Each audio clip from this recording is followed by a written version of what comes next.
হ্যাঁ, আসুন আসুন উজির সাহেব। বেগম সাহেবা চলে যাওয়ার একটি বছর কেটে গেছে, তাই ভাবছি কি করে রাজ্য পরিচালনা আমি করব। মানে কিছু না বললি মানে আমি একটা প্রস্তাব রাখতে চাই। বলুন কি বলবেন। আমি চাই কি আপনি না হয় আবার ওই দ্বিতীয় শাদী করুন।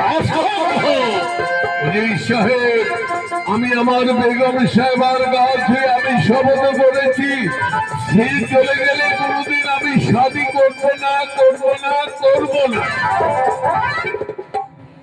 আর যদি এই কথা কোনোদিন আপনার মুখে আমি জানতে চাই, তাহলে উজির সাহেবের পদ থেকে আপনাকে আমি আমার চাকরিটি এভাবে নষ্ট করবেন না। চাকরি না হলে আমি বাঁচবো কি করে? বেশ, তাহলে শুনুন, আমার উপযুক্ত পুত্র সোবান আলী, এবার তার স্বাধীন ব্যবস্থা করতে হবে। এই জন্য আমার ঘটকের প্রয়োজন। বলতে হবে না হুজুর, আমার নাম হইল সিদ্ধেশ্বর ঘটক, কাজে হইল নাটক। টু দি পয়েন্টে পয়েন্টে মেলাবো হুজুর।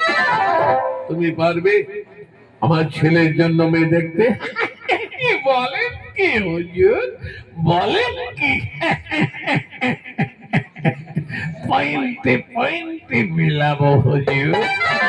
এই নাও, তোমাকে আমার ছেলের ফটো দিলাম, এই ফটো অনুযায়ী তুমি মেয়ে দেখবে। হুজুর বলছিলাম মানে মাথা ভাঙা ফালা কাটা, ওই গলা কাটা থেকে শুরু কইরা একেবারে শিলিগুড়ি ঘুড়ি কত ঘুড়ি, মানে আমাকে তো ঘুরতে হবে। এর জন্য যদি কিছু এই নাও 10,000, যদি ভালোভাবে মেয়েকে নিয়ে আসতে পারো, মা মেয়ে দেখতে পারো। হ্যাঁ শুনো, মেয়ের ফটো করে আনবে কিন্তু। বলতে হবে না, বলতে হবে না, আমি ওইটাই করবো। ক্যামেরা আমার সাথে ফিট করে দেখেছি। উজির সাহেব, এবার চলো।